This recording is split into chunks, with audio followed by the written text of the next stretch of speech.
Bonjour et bienvenue dans le cours d'introduction à la psychologie clinique que j'ai baptisé L'autre fou, évolution des discours sur la folie. Et le premier de ces cours va porter principalement sur les conceptions de la folie. Bonjour, donc je m'appelle Renaud Evrard, je suis maître de conférences en psychologie clinique et habilité à diriger des recherches doctorales.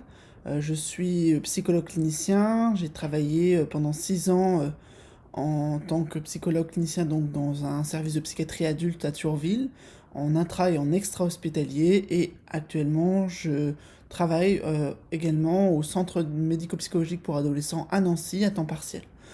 Au sein de l'université, je suis responsable de l'axe psychopathologie clinique et projective du laboratoire Interpsy et responsable du master de psychologie clinique, notamment aussi du parcours type, modèle psychodynamique, démarche diagnostique et thérapeutique. J'ai également publié plusieurs livres dont vous pouvez voir les couvertures, parce que mes thématiques de recherche sont orientées sur les expériences exceptionnelles dont je vous parlerai à un moment de ce cours, c'est-à-dire les expériences qui sont vécues comme paranormales ou surnaturelles. Et donc j'ai travaillé d'abord sur un angle clinique, ces questions, sur la façon dont on pouvait écouter et accompagner les personnes qui étaient en détresse vis-à-vis de ces expériences. J'ai également travaillé sur un angle historique, sur la façon dont les débats se sont déroulés en France pour considérer ces expériences dans le champ de la psychologie ou de la psychiatrie. Plus récemment, avec des collègues sociologues et anthropologues, nous avons travaillé sur la place des divers guérisseurs, médiums, voyants dans le champ de la santé mentale, et notamment en Lorraine, ce qui donne lieu à des projets de recherche dont je vous reparlerai. Et j'ai travaillé également plus généralement sur la sociologie des anomalies, la sociologie anomalistique, et la façon dont on pouvait créer une méthodologie pour apprendre un petit peu des aspects culturels et collectifs qui s'appliquaient à ce type d'expérience. Alors ce cours a pour objectif de vous introduire à la psychologie clinique et à la psychopathologie en explorant différentes perspectives sur ce qu'on appelle vulgairement la folie, qui est le terme que je vais reprendre, même s'il faut le prendre avec des pincettes et à être assez critique de son usage. Et donc la première perspective que je vais convoquer est celle plutôt historique, donc un angle où on va remonter un peu sur les différentes représentations de la folie à travers les âges et les grands paradigmes de la psychiatrie, de l'aliénisme. On explorera ensuite dans le deuxième cours les aspects plus ethno-psychiatriques, la folie à travers les différentes cultures, différents prismes et pourquoi il y a des variations. Nous verrons également le lien avec des recherches plus contemporaines sur la place de ce type de symptômes dans la psychopathologie, dans la prise en charge. Nous travaillerons ensuite plus sur un angle de psychodynamique, psychanalytique, sur la place de la notion de folie dans un continuum entre normal et pathologique, avec l'apport des modèles freudiens, bergeraciens, et puis également lacaniens, pour une compréhension de ce que la folie vient dire dans le paradigme contemporain qui est plutôt celui de la santé mentale. Nous explorerons le phénomène de l'entente de voix qui pourra se présenter comme une synthèse des différentes questions que nous avons posées, avec un abord à la fois historique, des recherches contemporaines, un questionnement psychanalytique, et qui va conduire tout doucement vers le dernier chapitre. Et nous travaillerons au final sur des phénomènes dits liminaux, c'est-à-dire vraiment un peu peut-être marginaux, un peu perturbants, qui viennent montrer un entre-deux entre le normal, le pathologique, et surtout par rapport aux représentations courantes qu'on peut se faire du phénomène. J'ai mis à votre disposition une bibliographie. Elle est vraiment complémentaire et je vous indiquerai que pour chaque cours, en fait, il y aurait des lectures à faire qui pourraient vraiment vous aider, surtout dans les conditions actuelles. Donc, c'est plusieurs ouvrages, alors je vais les présenter rapidement.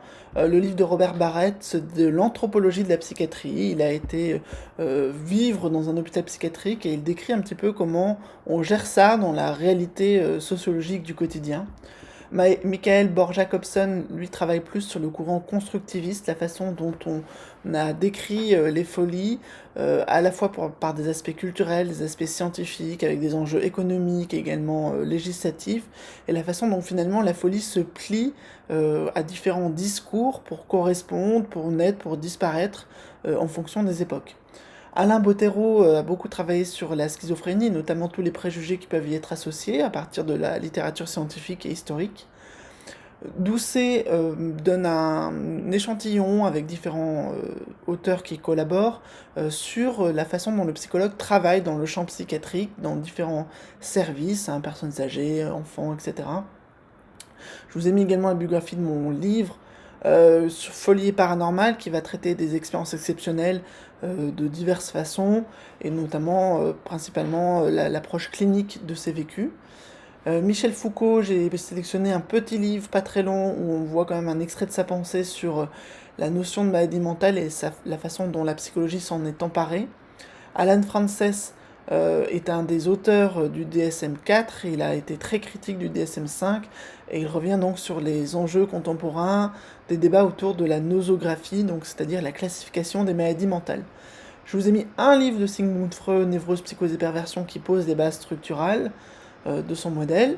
Grayson et Jouet ont plutôt travaillé sur les usagers de la psychiatrie, acteurs de leur propre vie, donc c'est la notion de rétablissement et les médiateurs de santé pair. Un livre très important que j'ai souligné parce que je pense que c'est celui-là que vous devriez au moins lire pour suivre ce cours, puisque c'est un que sais-je qui rassemble beaucoup des éléments que je vais amener dans le cours, donc celui de Roland Jacquard sur la folie. C'est vraiment pas très long et puis c'est plutôt bien écrit. Ensuite, il y a Toby Nathan qui travaille plutôt dans le champ de l'ethnopsychiatrie clinique. Il a publié beaucoup d'ouvrages. Celui-ci, La folie des autres, c'est celui de sa thèse. On voit un petit peu les façons de travailler et on voit les enjeux culturels qui seront travaillés lors d'un des cours.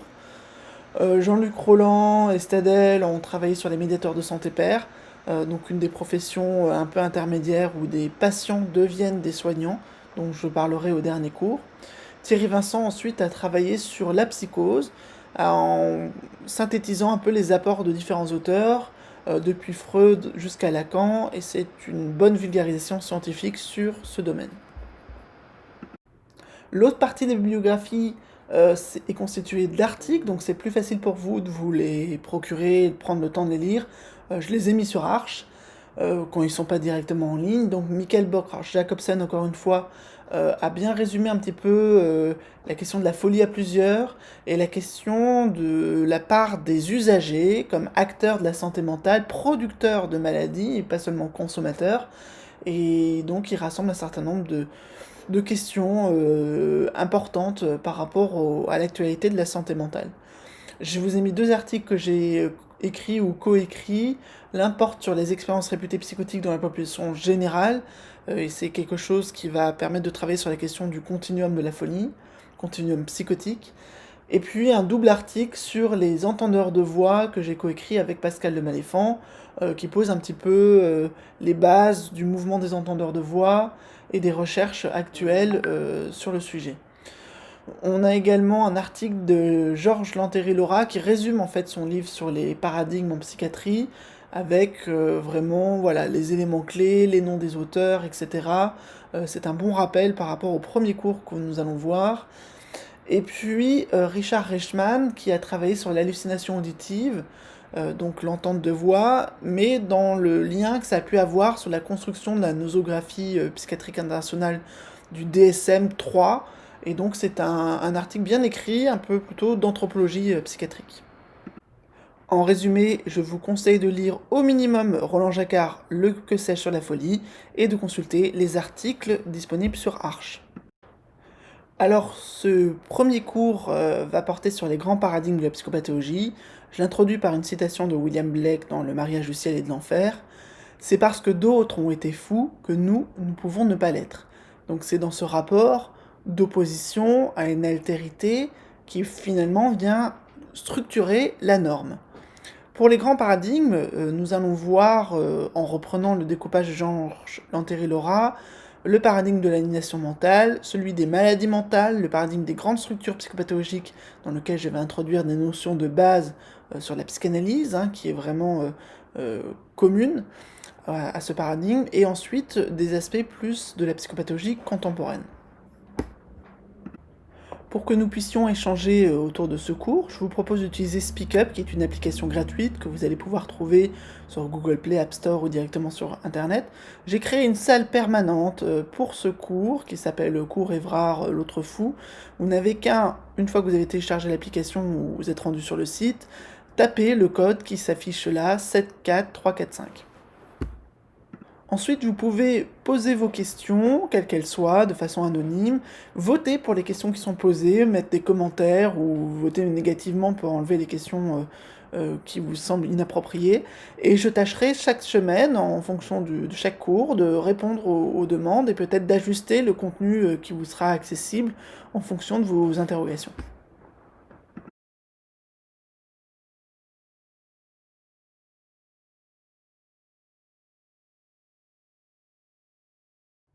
Alors, une première question qu'on peut se poser pour démarrer un tel cours, c'est quels sont les mots qu'on utilise ou qu'on entend pour désigner la folie. Vous pouvez prendre le temps d'y songer un peu, de voir les mots qui vous viennent, d'aller chercher peut-être des mots de vocabulaire moins courants, et vous allez voir que très vite on arrive sur des termes comme aliéné, dérangé, débile, taré, handicapé mental, malade mental, insensé, déséquilibré, bouffon, anormal, cinglé, barjot, etc., qui ont des connotations péjoratives pour la plupart, mais ont aussi d'autres sens, ou des origines en tout cas, qui viennent marquer un petit peu des contextes dans lesquels ils ont été créés. Par exemple, le mot taré veut dire qu'il y a une tare biologique, constitutionnelle, qui fait que la personne est ainsi pour une raison corporelle, somatique, on pourrait dire. Donc en fait, chacun de ces termes vient porter des représentations de la folie. Elles sont souvent inscrites dans une époque et une société, c'est pas toujours évident de pouvoir déterminer laquelle. Et ça suggère en général, avec ce genre de terminologie, qu'il s'agit là pour la folie d'un trait et non d'un état. C'est-à-dire que on est fou très longtemps, c'est une caractéristique de la personne, et c'est non pas forcément un passage auquel tout le monde aurait accès à un moment ou à un autre. Donc on va souvent, même dans ces termes, essayer de localiser une sorte de cause, hein, expliquer en quoi la personne, qu'est-ce qu'elle a fait pour devenir comme ça. Et souvent, on va essayer d'inscrire ces causes du côté de l'organisme plutôt que du côté de la psyché. Hein, c'est assez surprenant comme ça, mais effectivement, comme c'est collé à la peau, c'est quelque chose qui aurait une sorte de source profonde constitutionnelle. Alors, on va utiliser la notion de paradigme, hein, qui a été beaucoup travaillée par l'épistémologue Thomas Kuhn. Et l'idée, c'est de mettre dans le même sac un ensemble d'auteurs, d'acteurs, de théoriciens, etc., qui semblent partir d'axiomes communs. Donc, ils prennent le même point de départ, ils essayent de travailler dans les mêmes conditions, les mêmes limites, pour penser à un univers. Et ensuite, il y a dans la vision de Thomas Kuhn des anomalies, des choses qui ne rentrent pas dans ces paradigmes, et tout le travail de science normale qui fonctionne, qui est productif, qui est fécond, à un moment s'enraye à cause de ces anomalies, et un autre paradigme va émerger, il va avoir des moments de conflit paradigmatique, avant d'avoir une révolution scientifique, et le changement de paradigme, le passage à autre chose. Donc cette notion de paradigme est employée par Georges Natori-Laura, un psychiatre et historien, qui lui va poser des périodisations avec des dates qui ne sont pas si rigides que ça, mais qui correspondent à des événements dont on saisira plus tard l'importance dans le champ de la psychiatrie. Et donc, il impose trois époques. La première, c'est celle de l'aliénation mentale, entre 1793 et 1854, puis celle des maladies mentales jusqu'en 1926. Ensuite, le paradigme des grandes structures psychopathologiques à partir de 1926 jusqu'en 1977. Et la question qu'il se pose et qu'on peut se poser, c'est quel est le paradigme ou les paradigmes actuels en psychiatrie. Pour Robert Castel, là où on en est aujourd'hui, c'est quelque chose qui fait suite forcément à l'apport qu'a eu la psychanalyse dans le champ de la psychiatrie, qui est considéré maintenant comme vraiment restreint, plus du tout avec la même hégémonie, Et donc on va parler d'un paradigme qui est post-psychanalytique ou post-psychodynamique, c'est-à-dire qui a appris un petit peu des enseignements de la psychanalyse, mais qui ne la suit plus véritablement. Dans le paysage contemporain, le terme utilisé pour désigner les patients est celui d'usager. Hein, usager, c'est un sens un peu spécial, c'est entre patient et consommateur, mais c'est vraiment celui qui s'est imposé au niveau international, hein, dans les textes administratifs et législatifs.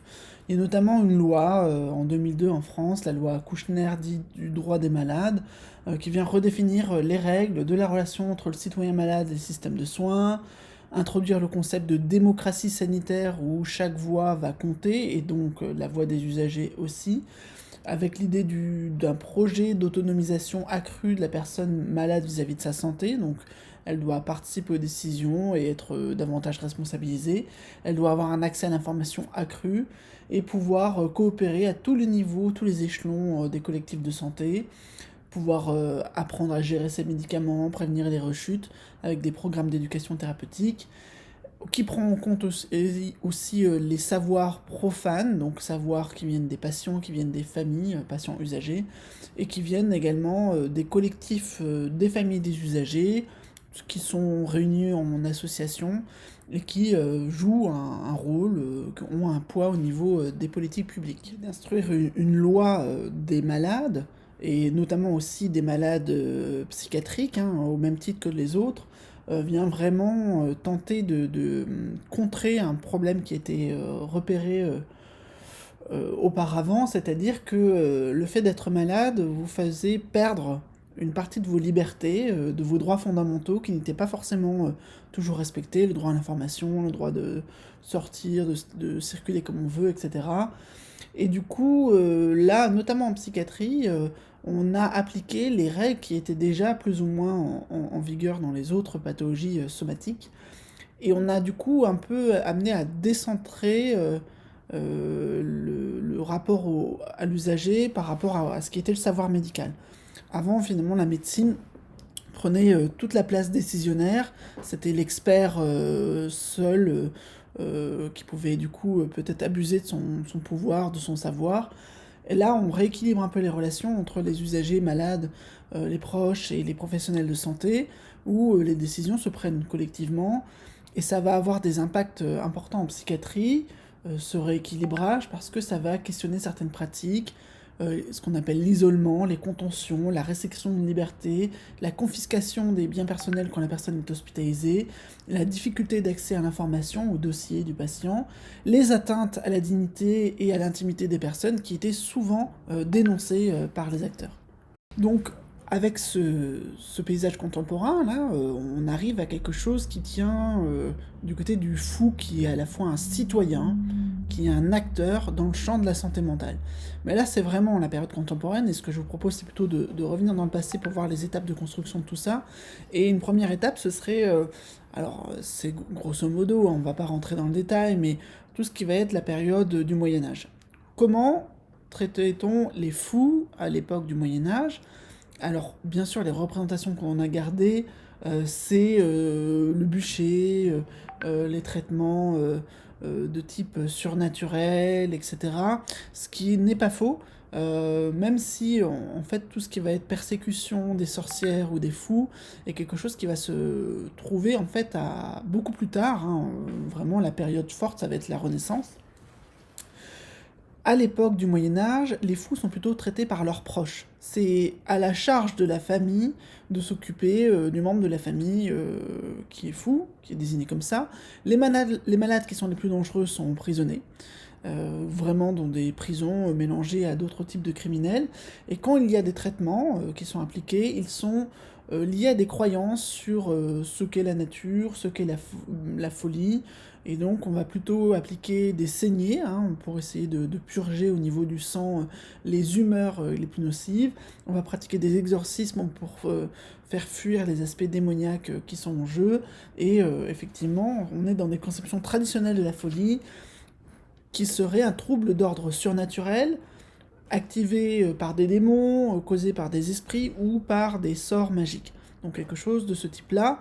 Bien sûr, il y a des autres approches, mais globalement, c'est comme ça que c'est de la Renaissance, il va y avoir une discussion mélangée avec des aspects scientifiques, en fait, une opposition de certains médecins à ces conceptions d'ordre surnaturel, avec une revendication qui va former un nouveau découpage.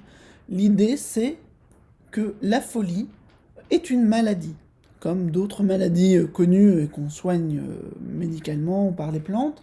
Ce n'est pas une manifestation surnaturelle, ce n'est plus dans tous ces aspects en tout cas.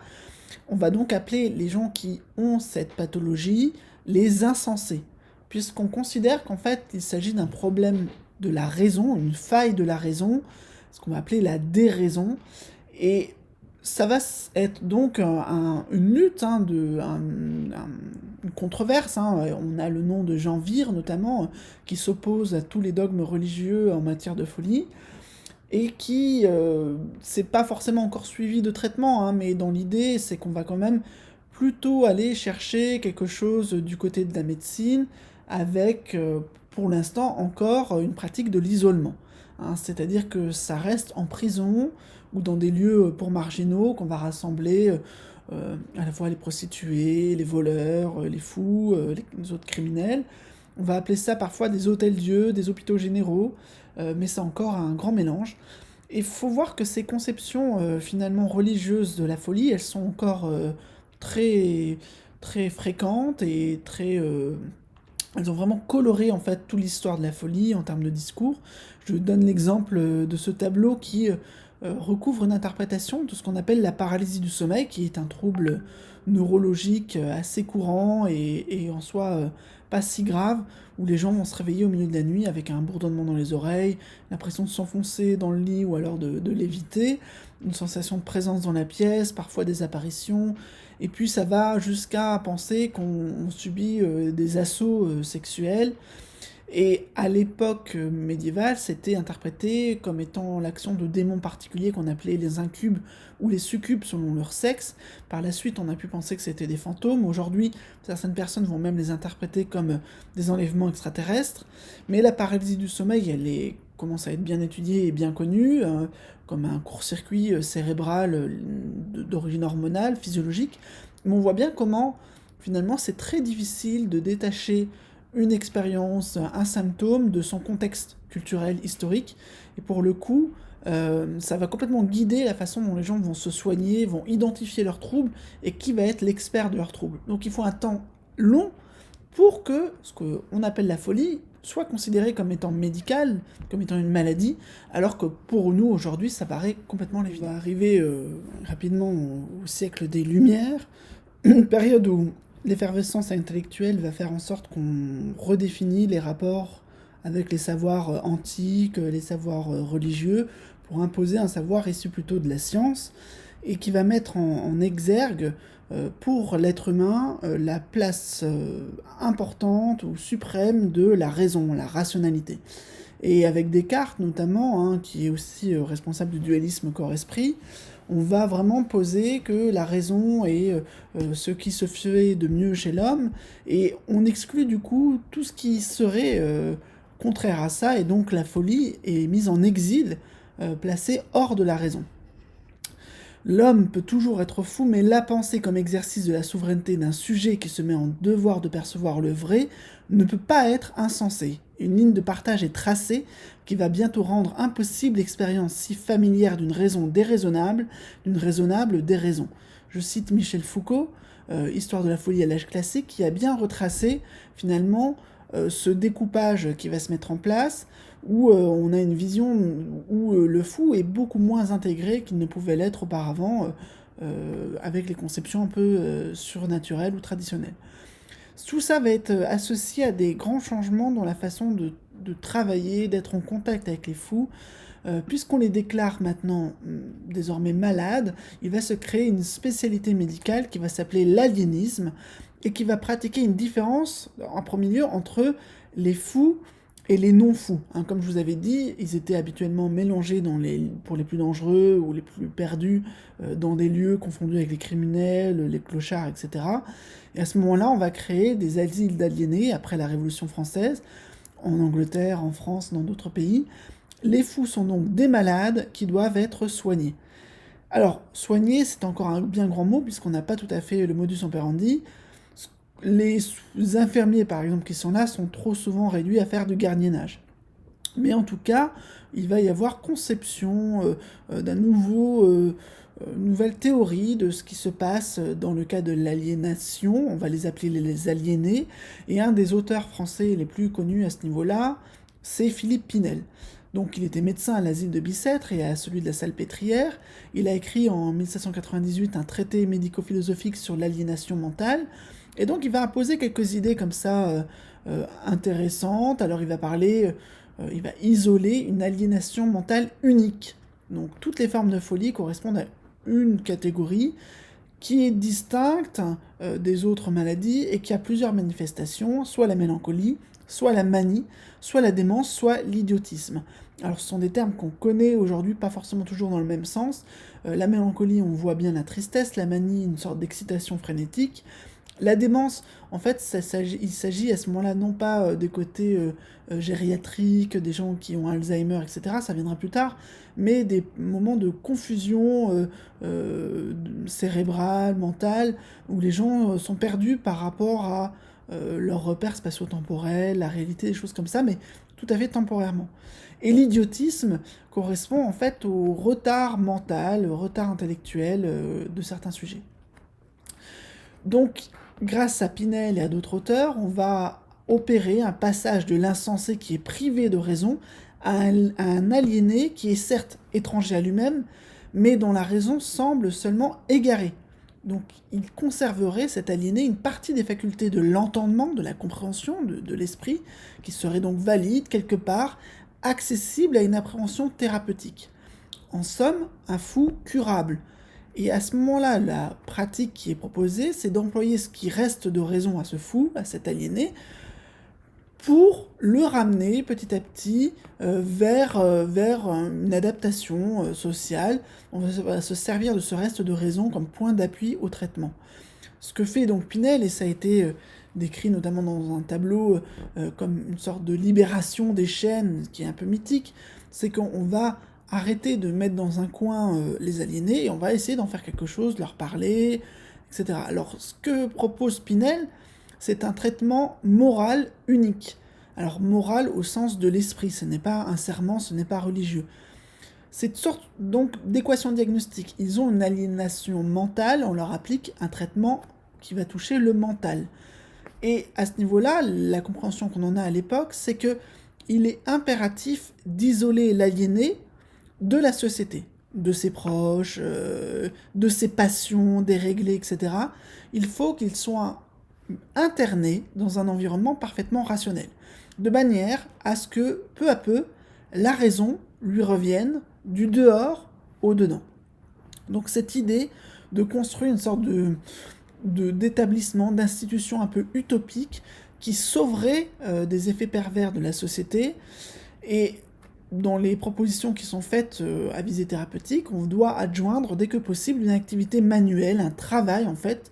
L'aliéné doit, je sais pas, travailler dans les champs au bénéfice donc de l'hôpital, parce que cette activité serait propre à apaiser les inquiétudes plus ou moins fondées des aliénés et à leur donner le sentiment d'être redevenus utiles. On a donc affaire à la création d'une nouvelle spécialité, discipline médicale, l'aliénisme, fin du XVIIIe siècle, qui va donc reprendre un petit peu ce qui est le canevas de toute discipline médicale.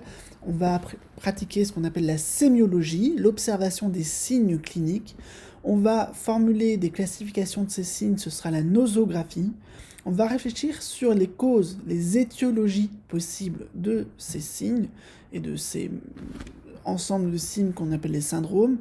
Ensuite, on va adapter les traitements selon les diagnostics. Et cette pratique médicale va ensuite changer de nom au cours du XIXe siècle pour s'appeler par la suite la psychiatrie. Alors, un des élèves de Pinel, qui s'appelle Jean-Étienne Dominique Esquirol, a eu un rôle très important, notamment en France, pour tout ce qui va concerner la psychiatrie, puisqu'il va intervenir et favoriser la mise en place d'une réglementation psychiatrique qui sera en vigueur de 1838 à 1990.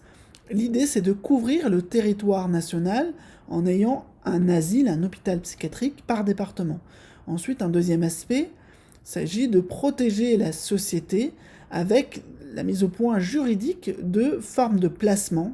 Il en existe deux à l'époque, le placement dit d'office et le placement volontaire. Alors, placement volontaire, il ne faut pas se tromper, c'est la volonté de celui qui demande le placement. C'est pas l'aliéné qui va volontairement à l'asile. Aujourd'hui, on dispose de davantage d'options. On va parler de soins psychiatriques libres quand la personne y va de son plein gré, de soins psychiatriques à la demande d'un tiers quand elle est envoyée par une personne autre, soins psychiatriques à la demande d'un représentant de l'État quand c'est le préfet via la police, etc., qui voit un problème, et soins psychiques en cas de péril imminent, ce qui peut être pris quand une décision doit être prise parce que la personne met sa vie ou celle d'autrui en danger. Dans le cas de l'aliénisme milieu 19e, avec cette réglementation, on a cette idée que donc on doit possiblement guérir, soigner ces gens-là, et puis instaurer par la loi un moyen d'assurer ce traitement dans la durée, avec des certificats d'entrée, des choses comme ça. Aujourd'hui, on est dans quelque chose où on fait vraiment beaucoup plus attention à la privation de liberté. C'est beaucoup plus difficile d'hospitaliser quelqu'un contre son gré pour une durée indéfinie, avec des décisions qui sont prises par un seul médecin. Il y a des certificats croisés de 24 heures, qui sont ensuite par quinzaine, il y a des sorties possibles, il y a la visite des autorités judiciaires administratives, le recours au tribunal civil, etc. À l'époque, les soins, on considère que l'aliéné ne comprend pas ou n'a pas la capacité de comprendre en fait que c'est nécessaire qu'il aille se faire soigner, et du coup, par son aliénation, on lui prive de ses libertés. Ce qui est quand même assez fort et important, c'est que finalement la société va accepter que ces aliénistes, ces médecins spécialisés de l'aliénisme, deviennent des experts médico-légaux pour dire qu'une personne est folle ou pas. Donc ça va jouer un rôle important, notamment pour certains crimes, certaines actions qui sont commis en absence de discernement et donc qui vont pouvoir conclure à l'irresponsabilité du fait d'une aliénation mentale. Ce qui est quand même très particulier avec tout ça, c'est que le pouvoir octroyé à ces aliénistes à l'époque n'est pas forcément très fondé par rapport à l'état du savoir scientifique, puisque les traitements curatifs sont encore extrêmement rares. On pratique toujours la saignée, des purgatifs, des sédatifs, des vomitifs, des soins à base d'eau, de balnéothérapie, de sommeil, de provocation de choc. Il y a très peu de guérison, c'est pas quelque chose de très efficace, mais visiblement c'est pas ce qui compte le plus à l'époque. À titre d'exemple, Esquirol est très connu pour sa classification des monomanies. Ce qu'il va appeler monomanie, ce sont des délires partiels qui sont permanents, gays ou tristes. Et à partir de cette idée-là, il va mettre dedans toute forme de trouble, en décomposant un petit peu des choses qui étaient connues. Alors, vous voyez là, ce sont les représentations par Géricault de ce type de personnage. Le monomane du vol d'enfants, du commandement militaire, du vol, de l'envie, du jeu, etc. Donc c'est quelque chose qui est assez fourre-tout, va prendre des obsessions, des passions jugées déraisonnables par la société pour en faire des maladies. Et c'est encore très organique également au niveau des propositions qui sont faites sur le plan théorique. On reste sur des lésions, des miasmes, des humeurs. C'est une conception antique qui vient expliquer qu'il y a une sorte d'équilibre physiologique du corps et de l'esprit, qui repose donc sur les écrits d'Hippocrate, 5e siècle avant Jésus-Christ, et ont donné pour base vraiment une représentation de la maladie mentale constituée de 4 éléments fondamentaux. Donc le corps a de l'air, du feu, de l'eau et de la terre, qui ont 4 qualités, soit chaud, soit froid, soit sec, soit humide. Ces éléments sont donc mutuellement antagonistes, doivent coexister en équilibre pour que la personne soit en bonne santé physique et mentale, et tout déséquilibre mineur entraîne des sautes d'humeur, l'expression est restée, et tout déséquilibre majeur menace la santé du sujet. Donc sur le schéma, on va voir comme ça cette opposition, ce système complet, et qui va concerner tous les êtres humains, lier le fonctionnement de leur corps et de leur esprit, et qui établit une sorte de totalité explicative avec un continuum entre le normal et le pathologique. Là où c'est quand même étrange, c'est qu'au milieu du 19e siècle, les aliénistes comme Esquirol continuent à distinguer ces différentes humeurs avec leur tempérament. Le bilieux serait chaud et sec et enclin à la colère, l'atrabilaire ou mélancolique serait froid et sec et aurait une bile noire et sèche qui rend triste et chagrin, le flegmatique serait froid et humide et se dit d'un homme calme et imperturbable qui garde son sang-froid, qui serait presque apathique, et le sanguin chaud et humide, celui en qui le sang prédomine sur les autres humeurs, il est d'humeur gaie parce qu'il est sanguin. On arrive à quelque chose d'assez étrange, parce que finalement le terme même de mélancolie signifie simplement bile noire. C'est un tempérament triste qui dépend de la dépravation de la bile, qui, devenu noir, obscurcit l'âme et fait délirer. Et on va trouver des textes d'Esquirol, comme de la lipémanie ou mélancolie en 1820, où il décrit cette lipémanie comme une maladie cérébrale caractérisée par le délire partiel, chronique, sans fièvre, entretenu par une passion triste, débilitante ou oppressive. Alors je donne tout ça à titre d'exemple, c'est absolument pas à retenir par cœur, mais on voit bien comment finalement l'humeur comme substance devient l'humeur comme état d'âme. Il y a une sorte de substantification de l'esprit, et les métaphores psychosomatiques de déséquilibre vont vraiment perdurer. Pour Esquirol, cette mélancolie, elle est héréditaire, hein. Il y a des gens qui naissent avec ce tempérament mélancolique, il y en a qui sont fortifiés par les vices de l'éducation et des causes morales. Il y a l'automne, suivant Hippocrate, qui est saison froide et sèche et qui produit le plus de mélancolie. Voilà, tout s'explique. Et on pourrait même reconnaître le mélancolique dans la rue. Alors Esquirol nous le décrit. Il a le corps maigre et grêle, les cheveux noirs, le teint pâle, jaunâtre, les pommettes parfois colorées, la peau brune, noirâtre, aride et écailleuse, tandis que le nez est d'un rouge foncé. La physionomie est fixe et immobile, mais les muscles de la face sont dans un état de tension convulsive et expriment la tristesse, la crainte ou la terreur. Les yeux sont fixes, baissés vers la terre ou tendus au loin, le regard est oblique, inquiet et soupçonneux. Si les mains ne sont pas desséchées, brunes, terreuses, elles sont gonflées, violacées. Donc, là, on est sur quelque chose d'assez étonnant. On a des raisonnements qui nous paraissent quand même passés de mode et qui sont encore tout à fait présents. On tente de rendre compte finalement de ces choses de façon un peu partielle, sachant que dans le même temps, la culture, avec Baudelaire et d'autres auteurs, continue à penser la mélancolie comme une maladie sacrée, une source de génie et de folie qui provoquerait une certaine tristesse, mais qui est aussi un vecteur de fertilité, de lucidité, d'inspiration, de clairvoyance. Donc, on a un double sens du terme mélancolie qui va conserver pour les médecins, pour les aliénistes, seulement son versant négatif. Aujourd'hui, on pourrait presque rire de tout ça, sauf que la mélancolie, c'est encore quelque chose qu'on va trouver dans les manuels. On décrit toujours un trouble de l'humeur, c'est pas tout à fait la même, mais on propose toujours des thymorégulateurs qui viennent rééquilibrer la chimie du cerveau mélancolique. On utilise le terme mélancolie pour désigner les dépressions de type très grave, avec des aspects parfois psychotiques dans un angle psychanalytique, ou alors simplement avec des risques élevés de passage à l'acte suicidaire.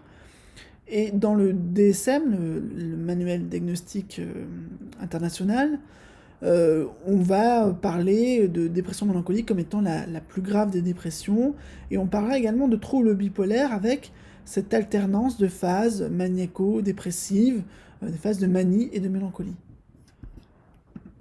Donc pour continuer, on va atteindre au milieu du 19e siècle une crise pour le paradigme de l'aliénation mentale. Donc notre premier paradigme, et Lanteri Laura repère notamment l'impact d'un des articles de Jean-Pierre Falleret, qui est un élève d'Esquirol, sur la non-existence de la monomanie.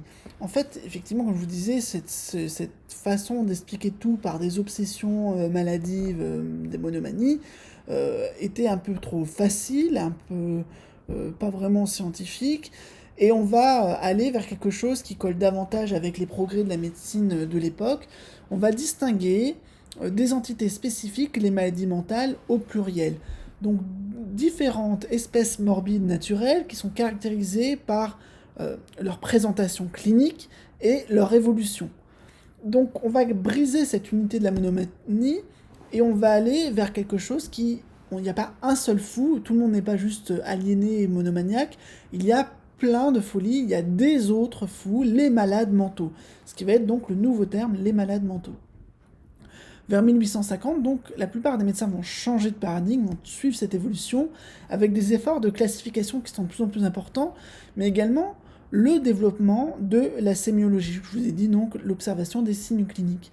C'est à partir de là qu'on va avoir des études portant sur l'anxiété, les obsessions, les phobies, les interprétations, donc délirantes, les hallucinations verbales ou autres, les perversions sexuelles notamment, l'onirisme, la discordance, l'automatisme mental, ce sont des termes qui vont vraiment être forgés entre 1850 et 1926 et qui vont avoir un impact très important sur la façon de parler du psychisme et de la psychopathologie. Ce qui est intéressant, c'est que finalement, cet aliénisme va s'appuyer, va permettre le développement d'une psychologie des facultés psychiques. Parce que pour comprendre quand ça dysfonctionne, il faut aussi comprendre comment ça fonctionne. Et donc cette psychologie clinique ou psychopathologie clinique, elle éclaire le normal par le pathologique et inversement. C'est aussi une application. Finalement, cette psychologie des facultés psychiques, on va avoir plusieurs continuums, on est tous plus ou moins anxieux, plus ou moins phobiques, et comment on fait pour qu'une personne qui est très anxieuse le devienne moins, etc. Il va y avoir du coup un nouveau découpage de la façon de penser, ça va être extrêmement foisonnant, extrêmement riche, de multiples nosographies vont se succéder sans s'imposer. On va donc aller de plus en plus vers un processus de naturalisation de la folie. Donc naturalisation, c'est qu'avant c'était surnaturel et maintenant ça devient du domaine de la biologie scientifique. Un des exemples, c'est la façon dont Jean-Martin Charcot, un neurologue, éminent clinicien, chef de file de l'école de la Salpêtrière, va ramener l'hystérie à un trouble organique. Alors, suite à des études sur l'aphasie, le sommeil et l'hystérie, il va dire que dans ce cas-là, il n'y a pas de lésion organique, on ne trouve pas un organe malade, mais il va inventer le concept de lésion dynamique fonctionnelle. Donc il y a quand même une lésion, mais elle est dans les fonctions, dans la façon dont les organes jouent entre eux. Et il va se prononcer en faveur d'une étiologie psychique des maladies mentales, et notamment des traumatismes. Donc on a vraiment des bases de ce qui va servir de modèle pour la compréhension de beaucoup d'autres troubles. C'est une théorie traumatico-dissociative. On a des vécus d'événements négatifs qui vont créer des problèmes, des fractures au niveau psychique, et ensuite des crises, des symptômes qui peuvent avoir des apparences organiques, par exemple un aveuglement, une paralysie partielle ou des choses comme ça, mais qui n'ont pas véritablement de source organique puisque la lésion est dynamique, fonctionnelle. Comme on pouvait le voir sur ce célèbre tableau, Charcot a eu beaucoup de disciples, a vraiment fait école, Freud est passé par là également. Un de ses élèves les plus célèbres, c'est Pierre Janet, psychologue, philosophe, médecin, et qui décrit par exemple, c'est vraiment encore une illustration, la façon dont il a pu guérir, et notamment grâce à l'utilisation de l'hypnose, un supposé possédé qu'il a rebaptisé Achille. Donc on est au début des années 90, Charcot reçoit un sujet possédé qu'il transmet à son élève Pierre Janet. Le sujet arrive complètement agité, hagard, il se griffe le visage avec les ongles, il insulte les soignants, il est fugueur, il est suicidaire, il commet des actes étranges, il voit, il entend des démons qui le font blasphémer. Pour Janet, il s'agit non pas d'un patient complètement, on pourrait dire psychotique, mais d'un patient hystérique en plein délire. Et effectivement, à l'époque, on considérait, ce qu'on devrait toujours faire aujourd'hui, que les sujets hystériques pouvaient halluciner, pouvaient délirer. Alors ce sujet est hystérique parce qu'il présente surtout des phobies hypocondriaques, donc il a peur de tomber malade, et un consumérisme médical, il passe de médecin en médecin. C'est ce qui va l'envoyer d'ailleurs à la Salpêtrière, où il arrive dans un état grave, très dépressif, en laissant place à un délire d'influence, donc il pense qu'on le contrôle, qu'on le possède, et mutique, avec des hallucinations, des traces d'automutilation. Janet va décrire Achille tantôt comme un paysan superstitieux, tantôt comme un homme intelligent, grand lecteur. À 33 ans, il serait marié et père d'un enfant. Donc pour Janet, sa théorisation, c'est que les hystériques font preuve d'une faiblesse psychologique. Achille serait submergé par son propre psychisme, ses rêveries subconscientes, démoniaques, en raison de son absence de force psychologique. Donc selon cette théorie, il fait partie des personnalités pour lesquelles certains événements traumatiques ne peuvent être traités qu'en dehors du champ de la conscience, et par contre-coup, le sujet subit des automatismes, il vit des choses qui sont plus fortes que lui, il y a un processus de dissociation. Il entend des voix, en fait, ce serait comme sa propre pensée, et le délire de possession apparaît comme une modalité de cette dissociation. On est alors parmi les premières théories de l'inconscient, Janet dit subconscient, qui se basent notamment sur les résultats observés durant les processus d'hypnose. Ce que va faire Janet au niveau thérapeutique, c'est procéder à un double exorcisme. D'abord, il va se glisser dans la peau de l'exorciste traditionnel, il va constater les signes de la possession, piquer la peau du sujet, vérifier son insensibilité, il va suggérer des choses, donc des ordres comme ça qui sont donnés en latin, langue que le sujet n'est pas censé comprendre. Il va ruser contre l'adversaire, donc utiliser le langage et les pièges qu'on peut tendre au diable, des vrais processus ou procédures utilisées par les prêtres, et donc employer ce vocabulaire démonologique. Dans un second temps, il va plutôt se rapprocher de la pratique de l'hypnotiseur. Il va se poser comme étant un médecin capable d'influencer à la fois le diable et Achille. Et donc en mettant Achille dans un état d'hypnose, il va enquêter sur la scène initiale qui serait la scène inaugurale, qui vient poser comme ça cette idée fixe, qui a mis le sujet bloqué sur un secret pathogène. Et en fait, il va se rendre compte que Achille aurait commis un adultère lors d'un voyage d'affaires peu de temps auparavant. Selon Janet, Achille serait malade du remords, ce qui l'empêche de parler et qui appelle le châtiment qu'il est en train de s'infliger tout seul. Janet propose de remplacer l'idée fixe par une autre. Il va faire en sorte qu'Achille hallucine sa propre femme sous hypnose et que celle-ci lui accorde un pardon complet et le délivre de sa culpabilité.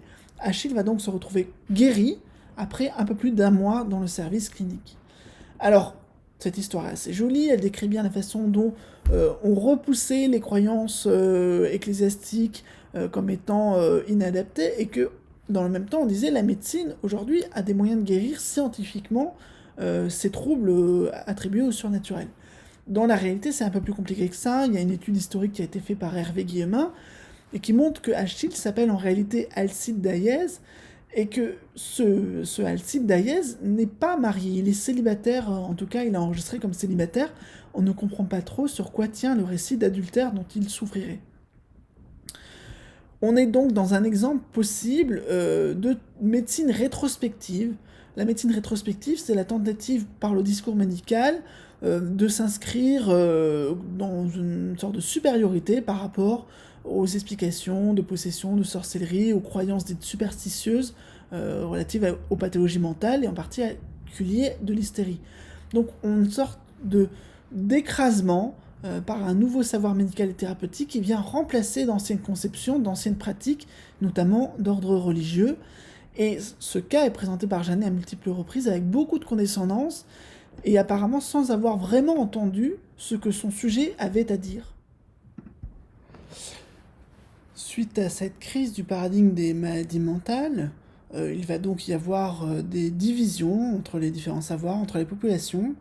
Des concepts qui sont aujourd'hui devenus classiques comme ceux de névrose et psychose vont trouver à s'organiser dans leur opposition.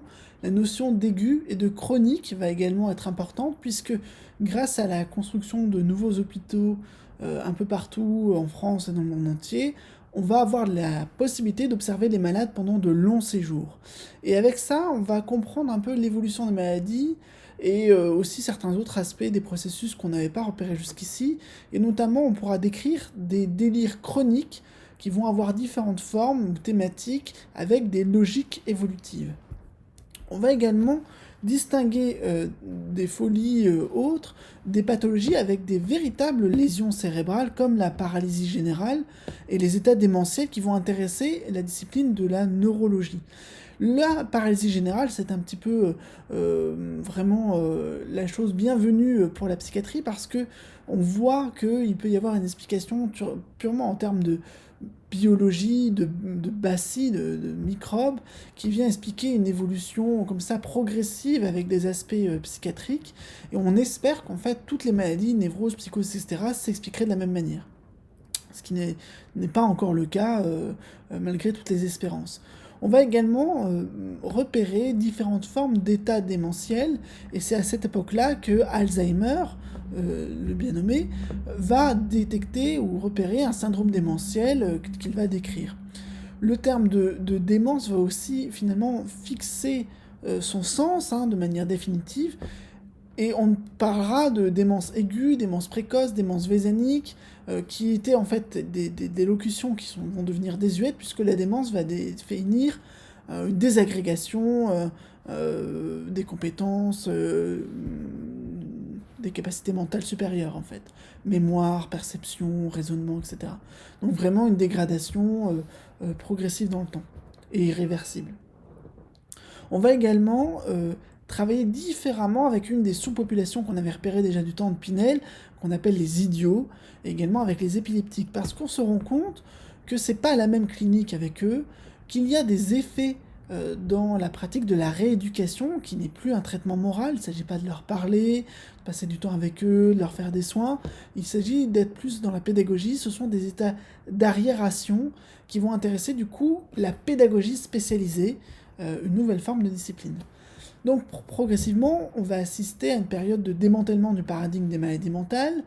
À la neurologie va revenir la maladie de Parkinson, l'Alzheimer, l'épilepsie, les chorées de Sydenham et Huntington. À la psychiatrie va revenir l'hystérie, la psychasthénie, le ralentissement psychomoteur décrit par Janet. Pour Freud, ça va être les névroses actuelles, la névrose d'angoisse, la neurasthénie, l'hypocondrie, les névroses de transfert, l'hystérie de conversion, la névrose phobique, la névrose obsessionnelle. Ce sont des points sur lesquels on va revenir. Il va y avoir une sorte de partage finalement entre différentes sous-disciplines, plutôt à l'amiable, mais pas toujours, des symptômes somatiques qui peuvent être imités par des lésions dynamiques fonctionnelles vont arriver comme ça dans l'escarcelle de la psychiatrie, tandis que d'autres vont retomber dans des autres formes de médecine.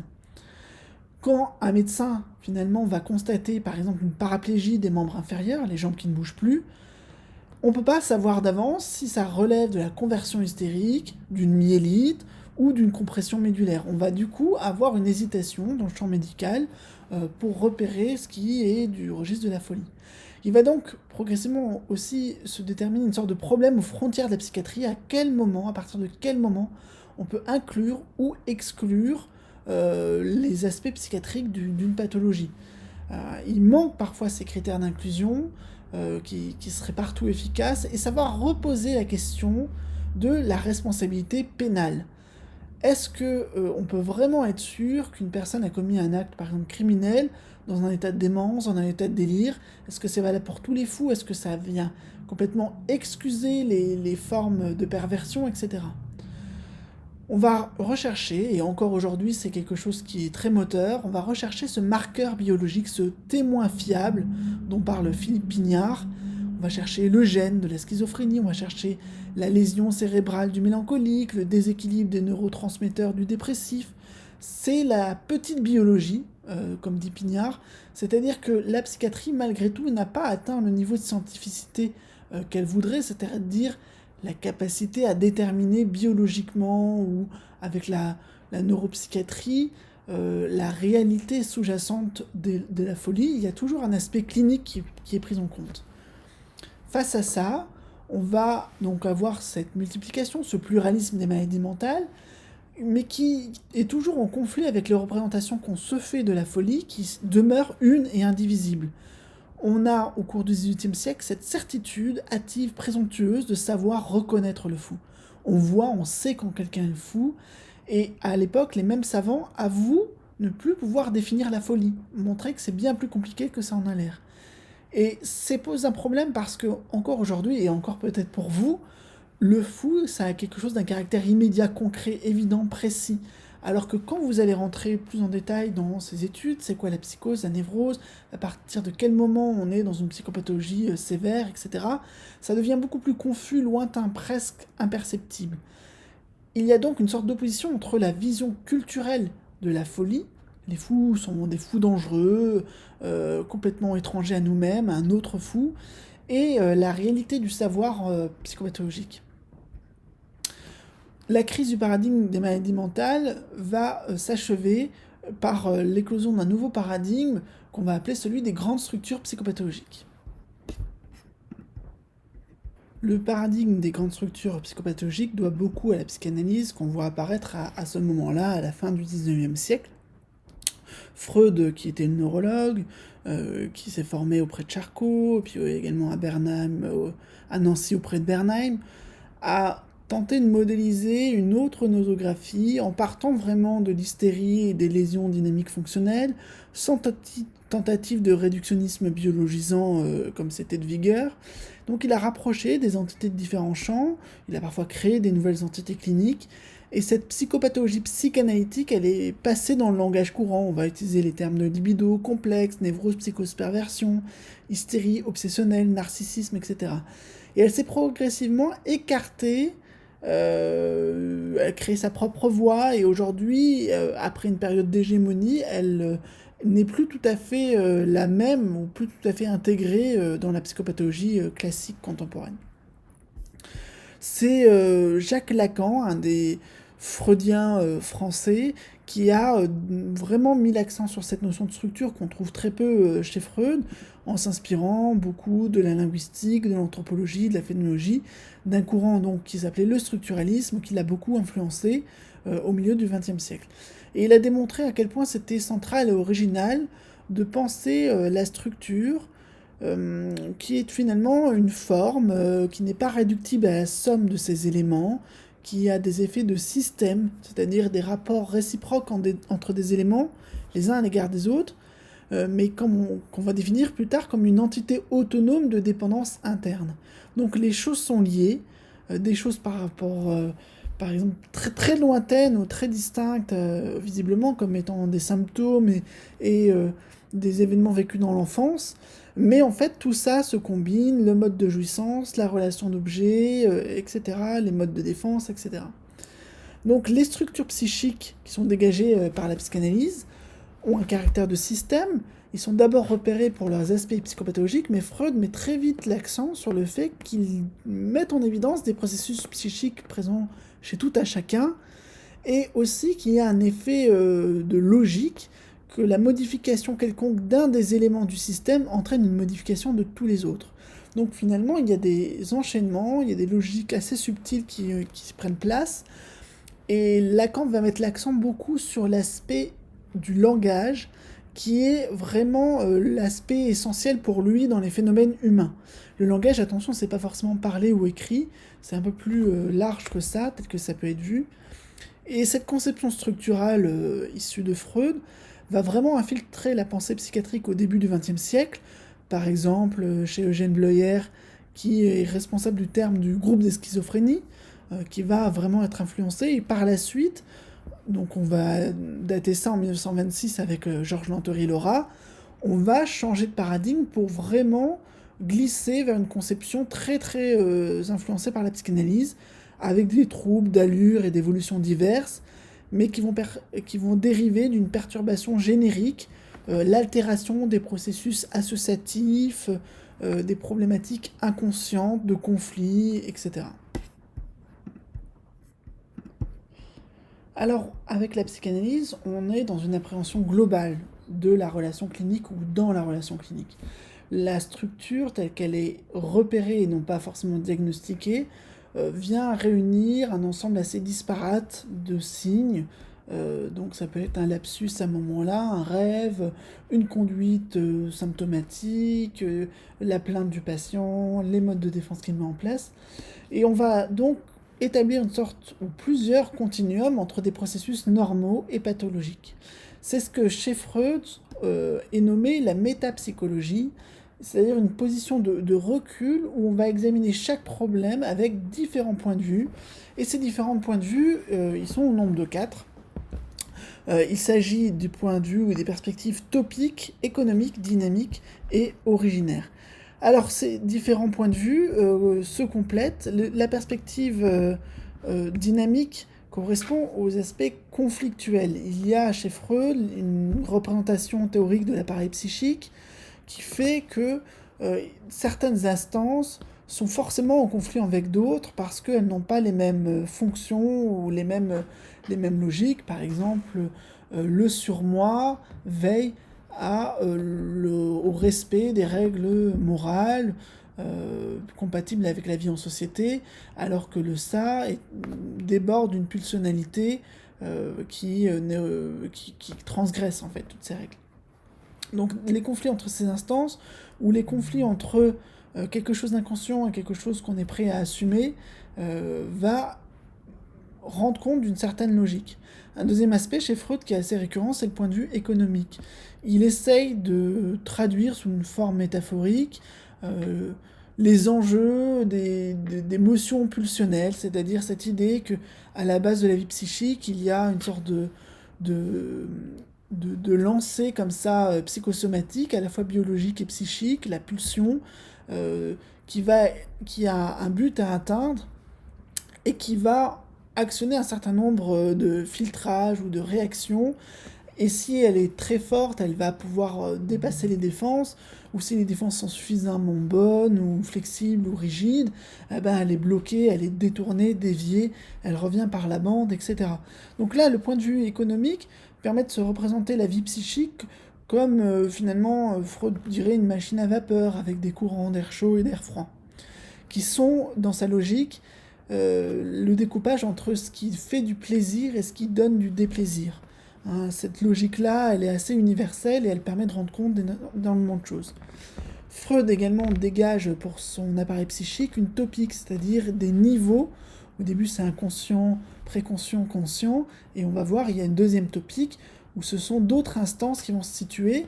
Et cette topique nous donne une sorte de représentation un petit peu géographique, selon ce qu'on pense voir fonctionner. C'est très conceptuel parce que à aucun moment on peut avoir sous un scanner le ça ou le moi ou des choses comme ça, même s'il y a des analogies possibles, mais c'est une autre façon de penser avec des instances psychiques. Et le point de vue originaire, dégagé notamment par René Roussillon, c'est le fait qu'il y a un développement de tout ce registre-là, et qu'on peut, chez Freud, trouver des repères, des étapes en fait, de ce développement-là, qui fait que tout au long de la vie, ces différentes perspectives se croisent et évoluent selon des choses qui sont assez prévisibles. Alors la psychanalyse, ça peut paraître assez compliqué parce que c'est rempli d'un certain nombre de notions qui demandent la lecture des textes freudiens, la relecture. Je vous invite dans ce cadre-là à aller voir sur internet, taper les mots-clés comme ça, voir un petit peu les définitions, chercher dans le vocabulaire de la psychanalyse de Laplanche et Pontalis par exemple, ou lire tout simplement Freud parce que au final, il y a, là je vous ai mis une vingtaine de concepts qui s'articulent assez logiquement chez Freud, donc c'est par étapes. Hein. Il faut plutôt lire ça du bas vers le haut et par colonne. Le point de vue dynamique, c'est vraiment l'opposition initiale entre la pulsion tribe et la défense adverse. Freud va dégager ce qu'il appelle les psychonévroses de défense, l'idée que la maladie ou le symptôme qui se présente à nous est une protection pour le sujet pour un problème plus grave contre lequel il n'a pas eu d'autre choix que de mettre en place ses propres moyens de le contenir ou de le détourner. Et la défense, c'est une défense parfois morale, par exemple pour un aspect sexuel qui serait intolérable ou traumatique, par exemple un inceste ou un désir incestueux. Et il va ensuite préciser un petit peu ce qu'il entend par les modes de défense en dégageant des modes de défense spécifiques pour différentes pathologies. Alors celui qui est le plus connu, c'est le refoulement, Verdrängung, qui fait obstacle à un désir, un souhait, Wunsch, qui n'est pas compatible avec la vie psychique du sujet, son âge, son milieu culturel, sa maturation, et ça va devenir le mécanisme privilégié dans la névrose. Donc là, le conflit va se dérouler entre un désir et un refoulement. Et puis, au fur et à mesure de ses travaux, il va encore préciser qu'il existe deux types de pulsions, il y en aura encore d'autres par la suite, hein. Des pulsions du moi qui ont un objectif d'autoconservation, donc ils font en sorte que le sujet mange, dorme et survive, et des pulsions sexuelles qui sont tournées vers un objet extérieur. Et elles ne sont pas tout à fait du coup orientées vers la même chose, elles ne fonctionnent pas tout à fait de la même façon. Il y a un autre aspect qui est travaillé, c'est la résistance et le transfert. La résistance, c'est le fait que le sujet se fait du mal avec les processus qu'il met en place, mais pourtant il persiste avec ses symptômes. Et la résistance qu'il peut mettre en place, c'est le même type de résistance qu'il va mettre en place face à la guérison possible, c'est-à-dire face au traitement thérapeutique. L'enjeu aussi, c'est que dans la relation humaine, intersubjective avec le thérapeute, on va pouvoir dénouer un petit peu ces obstacles. Pourquoi il y a eu telle défense qui a été mise en place, par exemple une phobie très spécifique du cheval, quels étaient les désirs ou les souvenirs qui ont posé problème à un moment. Et dans le transfert c'est finalement la façon de rejouer les problématiques du sujet dans la relation avec un thérapeute qui est beaucoup plus neutre, beaucoup plus réfléchi, beaucoup plus dans l'échange et dans la capacité à absorber et à renvoyer, en fait, à réfléchir toutes ces problématiques. Et ben c'est ainsi qu'il y aura un travail psychique possible. Les conflits psychiques font par exemple qu'on a un découpage des choses qui sont normalement intégrées. Par exemple, la représentation d'un événement va être découpée de l'affect, l'émotion dégagée de l'événement. Et ainsi, en rêve, on va voir des choses qui font peur, mais qui ne sont pas connectées à un souvenir, ou inversement, des souvenirs qui ne font plus peur, alors qu'ils sont proprement affreux. Donc il y a un certain nombre de conflits psychiques qui vont émaner chez les sujets, qui vont donner lieu à différentes expressions. Et l'un des conflits psychiques qui est le plus universel d'après Freud, c'est le complexe d'Oedipe, sur lequel on reviendra, c'est-à-dire une problématique dans le lien d'amour aux objets parentaux, père, mère, et la menace pour le sujet de ne pas voir son désir pour le père ou pour la mère satisfait, et la menace donc d'être castré, d'être coupé dans la destinée de sa pulsion sexuelle.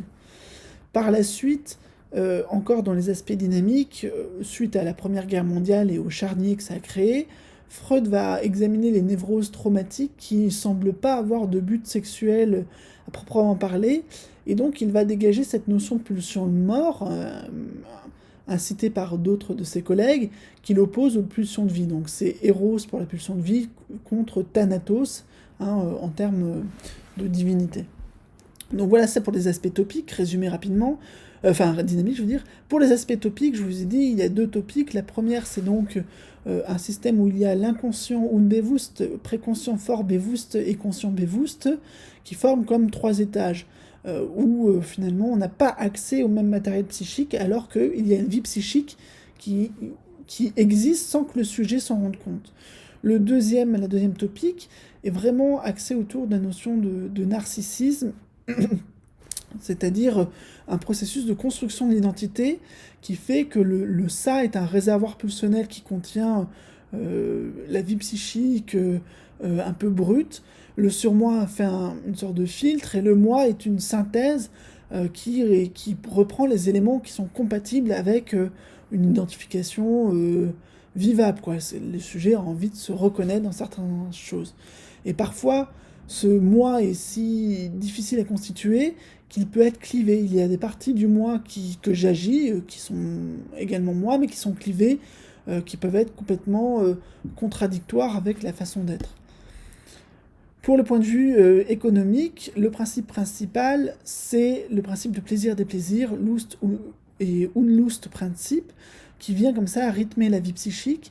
Et ensuite, dans l'analyse des rêves, qui a été un des moments forts du succès de la psychanalyse, Freud va dégager les processus primaires et secondaires qui vont s'appliquer dans la déformation de ce matériel psychique, symbolique, qui vient dans le rêve, où les processus primaires sont donc du coup plus à un niveau archaïque, brut, alors que les processus secondaires font appel au langage, à la relation, au fait de raconter à quelqu'un son rêve, à l'embellissement narratif, à des choses comme ça, et c'est déjà beaucoup plus construit sur des traces conscientisées de ce type-là. Par la suite, il va y avoir un certain nombre d'autres termes qui vont venir un petit peu complexifier les théories freudiennes, la notion d'investissement, de décharge, la notion de libido comme principe un peu mythique comme ça de fonctionnement de la vie psychique, et encore une fois, après 1920, d'autres reconsidérations. Il y aura un au-delà du principe du plaisir qui va introduire la pulsion de mort, et également un principe de nirvana, où le fonctionnement psychique peut essayer d'atteindre une sorte de niveau d'équilibre où plus rien ne se passe, qui vient un peu contrer une sorte de stase psychique dans lequel le sujet essaie de résister finalement au mouvement de la vie. Alors, dans la conception freudienne, je vais pas m'appesantir sur tout parce que finalement, vous pouvez retrouver ça assez facilement dans n'importe quel manuel ou sur Internet. Il y a l'idée de stades de développement psychosexuel qui globalement vont montrer des étapes du fonctionnement psychique en passant de la façon dont l'enfant, le sujet va se comporter avec les modes de jouissance qu'il privilégie, avec les modes de fonctionnement qu'il pourrait avoir vis-à-vis, par exemple, des donneurs de soins, hein, qui peuvent être la mère, le père, etc., et des zones particulièrement érogènes, stimulantes pour lui, sur son corps propre, ou sur celui de l'autre. Et donc vous avez sûrement déjà entendu cette hiérarchie entre stade oral, anal, phallique, ensuite une période de latence pendant quelques années, avant d'arriver à un stade génital qui serait le stade de plus grande maturation au niveau psychosexuel. Les âges qui sont donnés sont vraiment indicatifs hein, pour beaucoup de choses, mais ils permettent dans la conception freudienne de repérer quels sont les types de problèmes et les types de fixations que les individus mettent en place et qui vont ensuite marquer, colorer les symptômes qu'ils vont présenter, même lorsqu'ils sont adultes, parce que ces étapes de développement, finalement, ce sont les structures fondamentales par lesquelles passent la plupart des êtres humains. Je reviens rapidement sur les topiques freudiennes. Donc je vous dis, la première topique est construite vers 1900 autour de l'interprétation des rêves. Il s'agit d'élaborer la géographie des constituants psychiques, en montrant que toute la vie psychique n'est pas consciente et que la vie psychique qui est inconsciente ou préconsciente est quand même très intéressante, avait des effets dans la réalité et pour autant, du coup, elle n'était pas forcément prise en compte par tous ceux qui se disaient psychologues, ce qui est d'ailleurs toujours le cas. Ensuite, la seconde topique va émerger au cours des années 1920, après un temps d'élaboration de chez Freud sur plusieurs aspects, et là on va désigner des instances, le ça, le moi et le surmoi, qui vont plutôt fonctionner selon diverses caractéristiques pour poser un état des choses, décrire la façon dont l'appareil psychique se constitue. Les deux topiques sont compatibles, je vais vous montrer comment, mais elles n'ont pas pour autant de correspondance anatomique, ça reste un schéma très symbolique.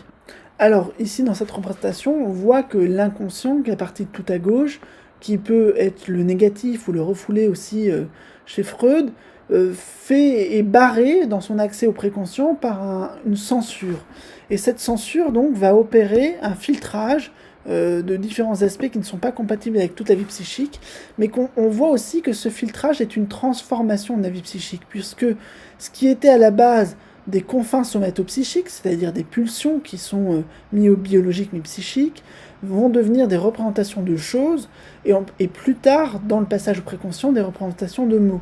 Donc ça ne laisse pas les mêmes traces mnésiques. Et par la suite, quand elles arrivent à la conscience, elles sont perceptibles, ce sont des choses qu'on peut voir. Il y a également une autre frontière avec le monde extérieur, c'est ce qui va être appelé le par-excitation, et qui empêche que certaines choses du monde extérieur, qui soient trop dérangeantes pour l'appareil psychique, soient vues en façon perforante. Le réel, trop délicat, pourrait faire effraction. Entre la partie à gauche de l'inconscient et la partie à droite du système préconscient-conscient, il y a des principes opposés, le principe de plaisir contre le principe de réalité, c'est-à-dire que le plaisir va prédominer, va faire que les choses aboutissent à gauche, alors que c'est la réalité qui va dicter sa loi plutôt à droite. Le processus primaire et le processus secondaire suivent le même type de découpage, pas tout à fait pour la même raison, c'est-à-dire c'est la façon dont l'appareil psychique traite les informations à ce moment-là. Et donc on a vu le système de traces mnésiques chez Freud comporte un certain nombre de traces différentes qui essaient de rendre compte d'un même événement. Ces schémas de l'appareil psychique sont dans la première topique, mais qui est en fait issu du livre de psychologie pathologique de Jean Bergeret. La deuxième topique se surajoute, se juxtapose finalement à la première. Elle fait du ça l'instance des désirs, des besoins, du principe de plaisir, et comme un réservoir des pulsions qui constituent la vie psychique de l'individu. Le surmoi, à ce moment-là, va jouer un rôle de frein, de filtre, de senseur. C'est une conscience morale intériorisée qui donc intègre les interdits de la société, du milieu ambiant, et qui représente également les idéaux qu'on est censé suivre. Donc ça devient une autorité intériorisée, c'est-à-dire qu'on peut entendre les reproches qu'on nous a faits ou les commandes qui nous ont été faites par notre entourage. Et l'aboutissement de ça, d'une certaine façon, c'est le moi qui, lui, va se retrouver en contact avec le monde réel, avec la réalité objective, qu'il est obligé de reconnaître, contrairement au ça qui s'en défait, et le moi est obligé de s'y adapter. Du coup, la rationalité, la raison et le principe de réalité viennent normalement guider ces choix psychiques, mais on voit bien que c'est une affaire de compromis entre toutes ces instances qui sont en conflit les unes avec les autres. Donc ces trois instances psychiques n'ont pas les mêmes objectifs et les mêmes buts, ce qui donne lieu à des conflits. Et les conflits peuvent être traduits de façon dynamique comme étant des états de tension, de décharge, qui peuvent amener des souffrances. On voit que d'un côté, le ça est mu par le principe de plaisir, le moi est en rapport avec la réalité, et le surmoi a affaire avec la conscience morale. Le moi va donc servir d'intermédiaire entre le ça, le surmoi et la réalité. C'est une position assez piégeuse, assez difficile au cœur des conflits. Et donc conflits aussi avec des principes moraux. Pour donner un exemple un petit peu de la façon dont tout ça peut être vu, dans ce schéma un peu simplifié du psychisme selon Freud, on retrouve les trois instances, on retrouve aussi finalement la partie supérieure qui serait le psychisme conscient et la partie inférieure qui serait le psychisme inconscient. Et l'étape suivante, c'est qu'on va avoir des pulsions qui vont émerger et qui vont parfois rentrer en conflit avec des représentations. Les conflits vont donner lieu à un mécanisme de défense qu'on va appeler là dans ce cas-là le refoulement, dans le cas le plus simple, qui fait que la partie problématique des représentations va rester non perçue, va rester à un niveau inconscient, et elle sera condensée, déplacée, donc ce sont deux processus primaires, au sein du rêve par exemple, ou de lapsus, d'acte manqué. Mais il y a un reste de ces activités psychiques inconscientes, c'est-à-dire que même si le sujet résiste à la partie négative ou déplaisante de sa vie psychique, il y a un retour de refoulé sous forme de symptômes. Ces symptômes, du coup, vont satisfaire les pulsions par des moyens de compromis, ça va être des névroses, des rêves, des lapsus, etc. Mais elles permettent aussi de travailler les parties problématiques, soit dans l'interaction, soit par une façon sublimée. Dans l'interaction, on peut trouver un soutien dans le groupe social qui nous permet de résister à certaines de nos pulsions parce qu'elles sont trop nocives pour nous ou pour les autres. Mais dans la sublimation, on peut également, dans l'art et la science, trouver à intégrer, réintégrer consciemment ces conflits-là. Pour donner un exemple de la façon dont les conceptions structurales psychanalytiques éclairent à la fois les processus normopathologiques, je vais prendre le cas de Guillaume, qui est un jeune homme de 26 ans, lorsque je fais sa rencontre à l'hôpital psychiatrique dans lequel je travaillais. Depuis ses 22 ans, il fait des allers-retours entre l'hôpital et le domicile de ses parents. Il a dû arrêter ses études en fac de physique à cause d'une sorte d'effondrement dépressif. Comme il vivait loin de ses parents, il a commencé à avoir des envies de suicide très violentes. Il s'est notamment mis la tête sur les rails d'un train, mais n'avait pas prévu que les rails allaient tellement vibrer qu'il n'arriverait pas à tenir dans cette position, prétend-il. Dans le service, Guillaume participe à de nombreuses activités, notamment l'atelier d'écriture. Il lit des livres savants. Quand je suis là, il me lit L'Esprit des lois de Montesquieu, des livres de religion, de sciences, de philosophie. Si on s'arrête pour l'écouter, il est capable d'en parler comme si c'était un oral de philo, ce qui apparaît parfois dans les observations infirmières comme de la logorée, un parler pathologique. Il retient toutes les dates de ses entrées, de ses sorties, des anniversaires de ses dates, etc. Mais malgré cette bonne mémoire, il va parfois affirmer se souvenir que son père a fait des attouchements sur lui quand il avait 13 ans, et parfois, il dira qu'il ne s'est rien passé, que c'est un faux souvenir. Selon l'humeur du jour, il acceptera l'hospitalisation sans vouloir la visite de ses parents, ou refusera l'hospitalisation et voudrait vivre de nouveau chez ses parents. Guillaume est diagnostiqué schizophrène, après qu'il ait mis en échec tous les projets pour le réhabiliter et tous les traitements. Il a maintenant des doses importantes de médicaments qui l'affaissent et le font grossir. Ce diagnostic de schizophrénie n'est même plus remis en cause aujourd'hui par l'équipe, alors qu'au départ ils hésitaient avec le diagnostic de névrose obsessionnelle grave. Le diagnostic de schizophrénie est d'ailleurs renforcé lorsque, forcé de retourner en hospitalisation, Guillaume s'énerve et démonte un bureau devant 2 élèves infirmières ou met une baffe à la première qui passe. Mais en fait, si on prend le temps de connaître Guillaume, le diagnostic structural de névrose obsessionnelle me semble évident. Déjà, Guillaume manifeste une ambivalence incessante qui vient l'handicaper en permanence. Il ne fait pas des tocs de vérification ou des rituels de ce genre, mais il fait tout pour n'avoir jamais à s'engager complètement dans une décision. C'est-à-dire qu'il va affirmer une chose, il va se raviser le lendemain, il va démarrer un projet pour s'acharner à le détruire peu après. Par exemple, je rentre dans sa chambre alors qu'il prépare un texte qu'il m'annonce vouloir présenter à l'atelier d'écriture l'après-midi même, et du coup, il n'ira pas à l'atelier d'écriture, il détruira ce texte. Son obsessionnalité est une défense pour ne pas être coincé dans une position passive vis-à-vis de l'autre.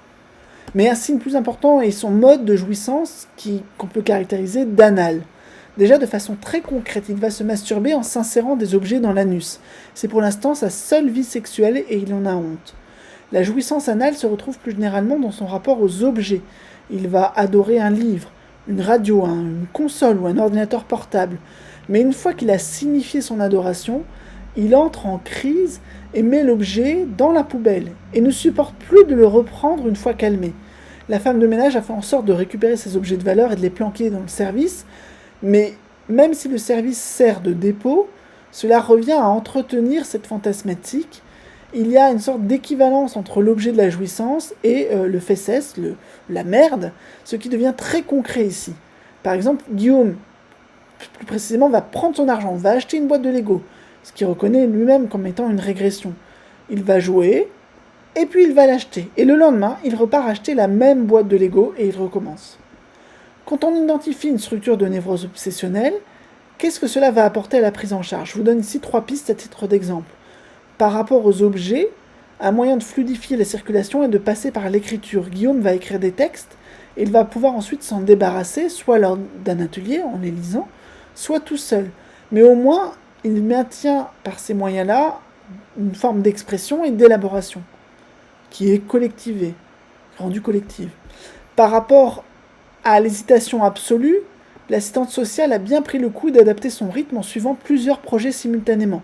Elle va rechercher un appartement individuel, et en même temps un foyer, et en même temps envisager un possible logement chez les parents, sans exprimer de préférence, sans désirer ou encourager un désir pour une des solutions proposées. Elle avance au même rythme que le patient sans prétendre savoir ce qui est bien pour lui, contrairement finalement à son père qui lui se montre omniprésent dans la direction de sa vie. Et lors d'une hospitalisation où il s'est énervé, ce fut l'occasion de mettre en évidence que l'équipe n'avait pas anticipé sur le fait que Guillaume voulait retrouver une chambre avec des toilettes intégrées, et non pas une de ces chambres vétustes qui nécessitent d'aller partager ses toilettes sur le palier. Ce n'est peut-être pas important pour un schizophrène, mais ça l'est beaucoup dans la dynamique de ce névrosé obsessionnel. Dans le paradigme des grandes structures psychiques, on peut s'inspirer des structures identifiées par les psychanalystes freudiens puis lacaniens, et le découpage que je vous propose ici, un peu schématique, repart du découpage de Freud entre névrose, psychose et perversion, avec des modalités de la structure: hystérique, obsessionnelle, phobique pour la névrose, paranoïaque, schizophrène et maniaco-dépressif pour la psychose. Et pour la perversion, c'est un peu plus compliqué. Les aspects lacaniens nous permettent de déchiffrer 8 modalités qui sont antagonistes: le voyeurisme, le masochisme, le fétichisme et l'homosexualité féminine d'un côté, et de l'autre l'exhibitionnisme, le sadisme, le transvestisme et l'homosexualité masculine. Alors il faut quand même préciser que de cette façon-là, la façon de poser les choses où l'homosexualité ou le transvestisme, etc., sont vus comme des formes de structure psychique, on n'est pas dans une psychopathologisation à outrance de toutes les formes de choix sexuels non hétérosexuels, Il y a quand même une ambiguïté, hein. Il y a eu quand même des Freudiens qui étaient quand même assez réfractaires aux évolutions des mœurs, mais d'autres qui ont bien compris qu'il s'agissait plutôt vraiment d'un fonctionnement psychique dont le sujet peut tout à fait bien se sentir ou peut tout à fait souffrir, qui peut être d'une origine traumatique ou qui peut être un choix du sujet tout à fait normal. Et donc toutes les modalités d'homosexualité existent, sauf que certaines sont vraiment problématiques pour les individus et sont des positionnements vis-à-vis du mode de relation d'objet, de la jouissance, des choses comme ça, des idéaux, qui demandent quand même une lecture psychique. Ce n'est pas parce que les mœurs ont évolué qu'il n'est pas possible de considérer que les modalités de construction subjective suivent des schémas variés qui ne mènent pas toujours à un choix d'objet hétérosexuel. On en arrive finalement à penser, dans ce paradigme des structures psychopathologiques, à une autre forme de diagnostic qui ne s'intéresserait pas simplement aux symptômes tels qu'ils apparaissent et qui sont dans la plainte du sujet ou de son entourage, mais à son fonctionnement interne en propre, avec des aspects qui parfois complètement échappent à l'oreille ou aux instruments de mesure habituels des cliniciens. Donc quand je vous parlais d'appréhension globale, on est plutôt dans ce registre-là, avec cette particularité qu'il y a ici une étanchéité nosographique, c'est-à-dire que les catégories telles qu'on les a vues là juste avant sont des catégories diagnostiques qui sont mutuellement excluantes. On n'est pas à la fois schizophrène et névrosé hystérique. Pour les structuralistes, ce sont des modes d'organisation psychique qui suivent des voies différentes, qui ont certains points communs, mais qui ne sont pas superposables. L'autre aspect du diagnostic structural, de la notion de structure, c'est qu'il y a une causalité logique. Ce qui vient déterminer la structure du sujet, c'est la même politique à tous les niveaux, c'est une politique du sujet par rapport à la castration, la façon de gérer l'interdit, la jouissance, l'inscription dans le langage. Et pour les lacaniens, ça va établir des paris que le sujet fait sur la meilleure façon de vivre, la meilleure façon de satisfaire son désir de jouir de la vie. Mais ces paris entraînent un certain nombre de risques et ont parfois des contre-coups très pesants. Il y a dans ce diagnostic structural, par rapport à d'autres modèles qu'on pourra voir, une certaine complexité heuristique. C'est quand même très complexe d'intégrer tout ce vocabulaire. En plus, chez Lacan, il y a beaucoup de concepts qui sont des jeux de mots, des choses comme ça, avec de multiples définitions. Chez Freud également, c'est difficile à articuler, il faut parfois lire, relire beaucoup les textes. Ça ne la rend ni simple ni schématique, même si il y a des tentatives pour les schématiser. Mais après tout, ça rend peut-être davantage compte de la finesse des éléments cliniques et puis de la complexité de l'être humain globalement. Et on va trouver dans les apports lacaniens plus tardifs quand même une idée que la voie suivie par la psychanalyse, qui prend en compte l'inconscient, qui prend en compte le sujet globalement, le rapport normal-pathologique, vient subvertir la psychopathologie, notamment dans ce qu'elle a de plus médical, ou dans ce qu'on voudrait qu'elle ait de plus médical, c'est-à-dire qu'il ne s'agit pas ici de refaire de la psychiatrie en tant que psychologue, il s'agit vraiment d'utiliser les notions que la psychologie nous a données pour comprendre la dynamique de la vie psychique, et pas simplement d'appliquer un modèle du corps qui viendrait biologiser tout ce qui se joue. Alors quelques mots à dire quand même de l'époque contemporaine, puisque finalement à partir de 1977, on va glisser vers un autre paradigme dont on n'a pas encore le nom ou les noms. Et cette date de 77 est marquée en fait par deux choses. La mort de Henri Hey en France, qui est un psychiatre qui avait réussi à réunir justement les apports freudiens avec tous ceux de la psychiatrie scientifique de son époque, et qui avait rédigé les manuels, faisait figure vraiment de référence. Et puis dans le même temps, aux États-Unis, dans cette période-là, s'élabore le manuel diagnostique et statistique des troubles mentaux numéro 3, le DSM-3, qui va vraiment changer la donne en matière de nosographie avec un modèle beaucoup plus syndromique, axé sur des choses objectives et dans un rejet de plus en plus puissant de tous les apports de la psychanalyse. Alors c'est aussi une époque où on fait des nouvelles découvertes, notamment sur le plan thérapeutique. On va introduire à partir des années 1950 l'utilisation de certains médicaments pour gérer certains états de crise, d'anxiété, de dépression, de délire. Et ces neuroleptiques vont se diversifier et aujourd'hui on les connaît très bien, ils sont quasiment prescrits dans la moitié des cas de troubles mentaux. Mais ils sont, même s'ils ne remplacent pas la psychothérapie et les autres formes de soins, ils ont pris une place qui est presque devenue un enjeu de définition des troubles mentaux, comme on va le voir tout à l'heure. C'est-à-dire que, par exemple, une dépression, c'est quelque chose qui se soigne avec des antidépresseurs.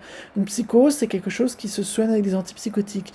On a quelque chose d'assez circulaire dans la façon dont les traitements et les maladies vont coexister. Auparavant, il y a eu des problématiques autour notamment de la lobotomie et la sismothérapie qui sont à droite sur l'image, qui sont des pratiques tout à fait validées médicalement. Hein, la lobotomie a obtenu un prix Nobel, etc. Mais qui sont perçues comme, en tout cas par le public, comme absolument excessives, notamment pour les risques ou la gravité des conséquences qu'elles peuvent avoir. En neutralisant les troubles psychiques des sujets, on neutralise également complètement les sujets. Alors, les électrochocs dans les films, c'est toujours affreux, alors que la sismothérapie est aujourd'hui toujours une pratique employée dans les hôpitaux, dans des cadres bien contrôlés, avec des effets notamment sur les problématiques de mélancolie. On a un autre souci, après la Seconde Guerre mondiale, qui va émerger, c'est la question effectivement de l'étiquetage, le fait que la société, par l'intermédiaire d'experts savants, va nommer et pointer du doigt finalement des sous-parties de la population, va poser un énorme problème et il va y avoir un mouvement de contestation de la psychiatrie qu'on appellera l'antipsychiatrie, qui va notamment critiquer la façon dont les diagnostics sont opérés, en prouvant, en montrant qu'il manque de fiabilité, de validité, et c'est aussi une des raisons qui poussera à la création de nouvelles nosographies internationales. Donc le mouvement d'antipsychiatrie va avoir des conséquences diverses selon les cultures et les pays. Il y a un aspect artistique, il y a un aspect philosophique, humaniste, et il y a aussi des conséquences réelles. Par exemple, en Italie, le mouvement va faire qu'on va fermer les lits d'hospitalisation pour se tourner vers d'autres formes de prise en charge qui soient beaucoup moins restrictives des libertés. Mais au final, ça vient surtout soulever qu'il y avait un pouvoir psychiatrique, tel que le décrit Michel Foucault, qui s'allie au bio-pouvoir scientifique et qui est parfois bien mal régulé par les sociétés qui ont octroyé ce pouvoir. En ce qui concerne les classifications internationales, on va avoir donc ce DSM qui va connaître sa 3e édition en 1980, et puis ces nouveaux opus jusqu'au DSM-5 qui est sorti en 2013. En parallèle, il y a une autre classification qui se fait maintenant de façon très proche mais à un rythme moins soutenu, c'est la classification internationale des troubles mentaux et des troubles du comportement par l'Organisation mondiale de la santé, on appelle ça la CIM-10 en bref. On est actuellement dans la CIM-11 qui est disponible en anglais et bientôt en français. Et on est là dans des tentatives pour normer à un niveau international ce qui serait les signes d'une maladie et du coup finalement une compréhension globale du champ qui n'est plus faite simplement sur des bases de débats scientifiques, avec des inspirations philosophiques, des choses comme ça, mais vraiment dans un souci administratif, législatif, pour que les assurances remboursent, pour que les gens soient reconnus au niveau judiciaire, pour qu'ils aient des dédommagements pour leur maladie, pour que les traitements et les recherches puissent se faire sur des sortes de consensus plus ou moins valides. Et donc ça là va poser énormément de problèmes, mais ça va aussi avoir un aspect de définition de ce qui pourra être une maladie, puisque ça va servir de référence dans l'ensemble des débats. En France, vous pouvez trouver gratuitement, téléchargeable sur Internet, un référentiel de psychiatrie d'addictologie qui est ni le DSM ni la CIM, mais le référentiel de psychiatrie et d'addictologie avec un positionnement plus clinique, plus axé sur les étudiants en psychiatrie, donc plus pédagogique. Il n'y a pas beaucoup d'innovation, il y a à peu près la même logique que dans le DSM, mais il y a un meilleur ancrage dans la tradition psychiatrique française, donc si vous devez vous référer éventuellement là pour voir un petit peu comment se repèrent les psychiatres actuels, c'est quand même une bonne référence. Ça a été fait par un collectif de médecins. On arrive vers la fin de ce cours et finalement vers une notion et qui est celle dans laquelle je vais essayer de vous amener, qui est l'idée du constructivisme des maladies mentales. L'idée que finalement on est face non pas à des entités naturelles, le fou qui existerait partout de la même façon, mais face à des constructions qui dépendent d'un nombre très important de facteurs et notamment du contexte culturel. Il y a des sociologues comme Bertrand Meus, qui est philosophe et sociologue, qui utilisent la notion de décrire, construire. La façon dont les descriptions de ce qui devrait être la réalité sont en fait des moyens de façonner la réalité en se centrant sur certains faits et en marginalisant d'autres. Il y a des exemples qui montrent aussi que les maladies mentales sont des choses qui sont particulièrement fragiles, plastiques, modulables. Et par exemple, ce sont les maladies mentales transitoires, dont le syndrome de personnalité multiple, transitoires en sorte qu'ils émergent et ils connaissent une expansion très importante dans un lieu et durant un contexte donné, mais ils n'ont pas comme destin de durer éternellement ou d'être reconnus éternellement. Ian Hacking, un philosophe canadien, a bien montré dans quel contexte avait pu émerger l'emballement, l'embrasement pour le trouble de personnalité multiple, mais il a fait la même chose avec d'autres maladies mentales transitoires comme le diagnostic de déambulation pathologique. Ian Hacking a été professeur au Collège de France. Ses cours sur façonner les gens montrent bien la façon dont les catégorisations, la façon de rentrer un certain nombre d'éléments dans une catégorie commune, sont interactives, en tout cas en sciences humaines. C'est-à-dire que quand vous catégorisez un certain nombre de pierres en disant voilà, telle ou telle pierre appartiennent à la même famille de pierres, de cailloux, de minéraux, eh bien vous n'avez pas tellement de problème, les pierres vous sautent pas au visage. Alors qu'en sciences humaines, quand vous faites ça, il y a des boucles de rétroaction entre les catégories qui font que certaines personnes vont s'y reconnaître, d'autres pas, certains vont les investir, d'autres vont les contre-investir, et il va y avoir des effets d'autodéfinition, d'hétérodéfinition, qui font que ces catégories deviennent des objets vivants qui génère une réalité au lieu de simplement en attester. Bård Jacobsen, donc, qui est aussi philosophe et psychologue, actuellement aux États-Unis, mais qui est à la base en France, a travaillé sur ces aspects et dans un des ouvrages que j'ai mis en bibliographie, et notamment la notion de psychopharmacking ou de disease mongering, du trafic de maladies, en montrant comment les industries pharmaceutiques ont su tirer parti de ces caractéristiques des maladies mentales en voyant qu'on peut tout à fait créer, façonner, arranger des maladies mentales. Et donc la notion de disease mongering sert à désigner la promotion de nouvelles maladies par divers groupes d'intérêts médicaux et pharmaceutiques désireux de créer une niche commerciale pour l'un de leurs produits.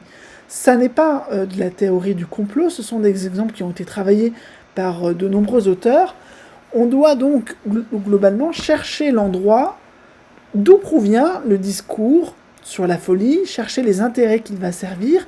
Et dans ce cas-là, je vais vous donner un exemple qui porte sur la dépression. Cet exemple a été travaillé par Ethan Waters dans son livre Crazy Like Us, qui s'intéressait à la façon dont les nosographies internationales avaient des impacts différents en fonction des cultures, au Japon, en Afrique, etc., en fonction des moments, et comment ça devenait hégémonique, comment ça structurait la façon dont les gens se sentaient malades et se soignaient, alors qu'auparavant, il y avait plutôt une grande diversité.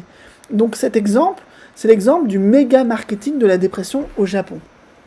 Alors je vais vous teaser un petit peu ce qu'on va voir dans les 5 minutes d'un documentaire qui s'appelle Maladie à vendre, diffusé sur Arte.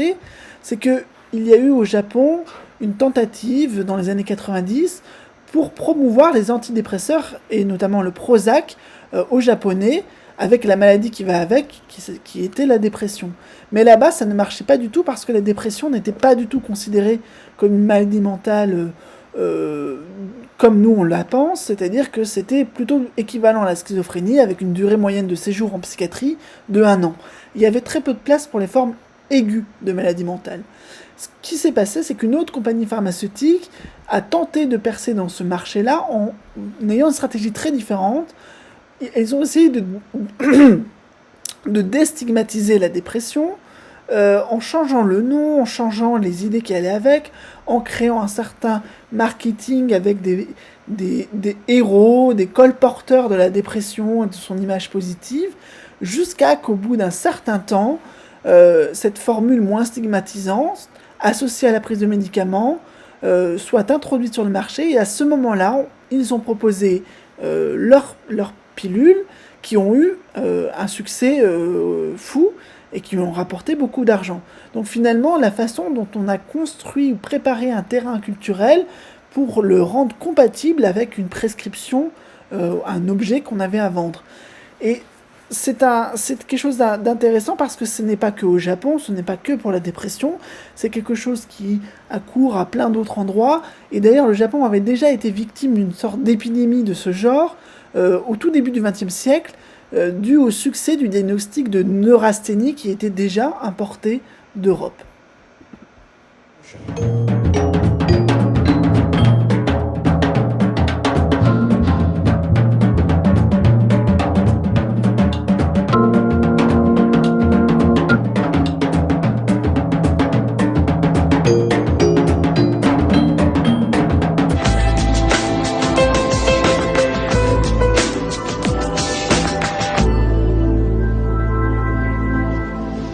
で、うつ病というのはこちら心の風邪と言われてきました。誰もがかかる可能性があるけれども治る病気であるという意味です。で、その背景には優れた薬、抗うつ薬の開発があります。うつ病になったらまず抗うつ薬を処方すると。実際に最新のアメリカの研究でも 65% の人にこの抗うつ薬は効果があるということが実証されています。Ce que nous avons vu au Japon, c'est ce qu'on appelle un méga projet marketing. C'est-à-dire qu'on n'essaie pas de changer les esprits par rapport à un produit, mais on tente de changer l'environnement dans lequel on veut placer le produit. いつからですか？うつかもしれないっていつから悩んでるんですか？いつから我慢してるんですか？うつは1ヶ月。1ヶ月辛かったらお医者さんへ。それ以上我慢しないでください。Les psychiatres japonais considéraient la dépression comme une maladie rare au Japon. Ils ne la diagnostiquaient pas souvent.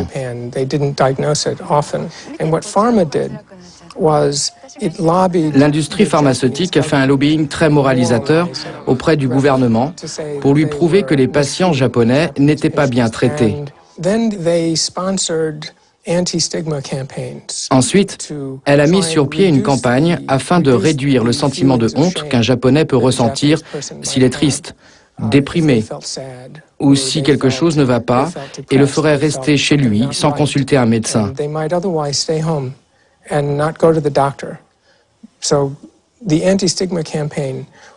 Cette campagne avait pour but de normaliser la maladie mentale. Il y eut beaucoup d'interviews de personnalités, de vedettes de la télé, des articles dans la presse pour familiariser le public avec l'idée de la dépression.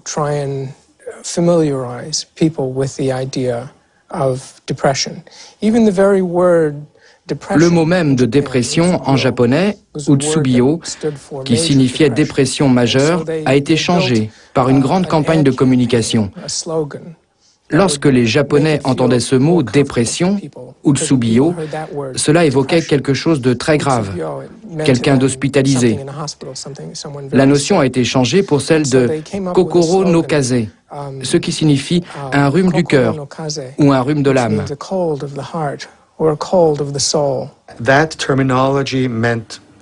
Cette terminologie signifiait plusieurs choses. D'abord, attraper un rhume, c'est assez courant. Cela ne fait pas de vous l'un de ces cinglés bons à enfermer. C'est un rhume. Beaucoup de gens ont un rhume. Et donc, ce n'est pas si grave.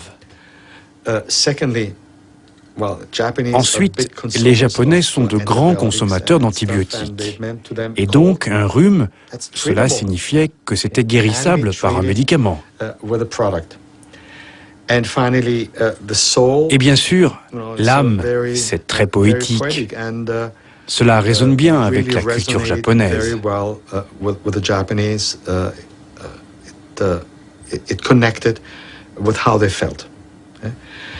Tout cela a vraiment changé la perception des Japonais et créé ce concept de dépression mineure que le généraliste pouvait désormais traiter et que le gouvernement a même reconnu. Jusque-là, il ne voulait pas entendre parler de cette poignée de déprimés. Mais là, le gouvernement a compris que la dépression pourrait contrecarrer la productivité des travailleurs japonais. Du coup, cela prenait tout son sens de traiter la dépression. とにかく体がだるいんですよ。だるいから眠りたいとか思ってだけど寝れない。あとはもう何もやる気がしなくなっちゃうんですよね。自分が鬱だってわからないんで一人で悩んでどんどん落ち込んじゃうんですよ。やっぱりお医者さんって頼りになると思いますよ。 One important aspect was when Un élément important a été lorsque la cour impériale a reconnu que la princesse souffrait aussi de dépression et qu'elle était soignée pour cela. On ne pouvait rêver d'une meilleure notoriété pour la cause, à part l'empereur lui-même, évidemment. C'était fabuleux. Ça commence toujours comme ça. L'industrie dit « Laissez-moi faire cela pour vous. Laissez-moi mettre sur pied cette campagne anti-stigmatisation, ces essais cliniques. Laissez-moi faire pression sur le gouvernement. » Et les psychiatres japonais, en particulier, ceux payés par l'industrie, bien sûr, pensent qu'ils font ce qui est juste. Mais à un moment donné, les intérêts divergent. D'un point de vue commercial, et c'est vrai dans tous les domaines, les industriels ne s'arrêteront pas avant que chacun, homme, femme, enfant, consomme leurs médicaments. Les psychiatres, évidemment, veulent descendre du train avant d'en arriver là. Mais une fois le train lancé, il est très difficile à arrêter. Donc c'est un premier exemple intéressant qui va nous amener à nous intéresser à la façon dont maladie mentale et culture interagissent dans le cours suivant. Ce premier cours cherchait à introduire la pluralité des rapports au fou à travers un angle historique et qui vient montrer dans un premier temps que ce n'est pas un objet naturel qu'on retrouverait toujours à la même place. Comme le résume l'anthropologue Robert Barrett, pour les cliniciens, la folie c'est une maladie grave, difficile à traiter et au pronostic généralement peu favorable. Pour la recherche biomédicale, c'est un syndrome mal connu, ayant pour base un trouble du cerveau présentant des aspects génétiques, cognitifs et neurophysiologiques. Pour l'antipsychiatrie, c'est un mythe, une invention de la psychiatrie et de ses hôpitaux en tant qu'agent de contrôle social. Mais pour le sens commun, c'est la folie. Donc on voit bien que le même objet peut concentrer comme ça plusieurs déterminations, et la piste que j'amène à suivre pour ce premier cours et pour les suivants, c'est d'analyser l'autre fou, cette altérité radicale, en fonction de celui qui le regarde, celui qui discourt à son sujet, c'est-à-dire d'étudier les différents rapports à la folie comme des énoncés portés par des paradigmes, et non comme des choses en soi où il faudrait forcément y croire ou se raccrocher à telle ou telle école. L'autre fou n'est pas quelque chose de donné, il en existe autant de discours que de périodes historiques. On peut parler d'handicapés, on peut parler d'usagers, on peut parler de bouffons. Il faut voir effectivement de quoi il en retourne. Je vous invite à nouveau à aller sur SpeakUp pour poser vos questions, de manière à ce que je puisse y répondre et ajuster éventuellement les éléments pour le prochain cours. Je vous rappelle le numéro de la salle 74345. Merci.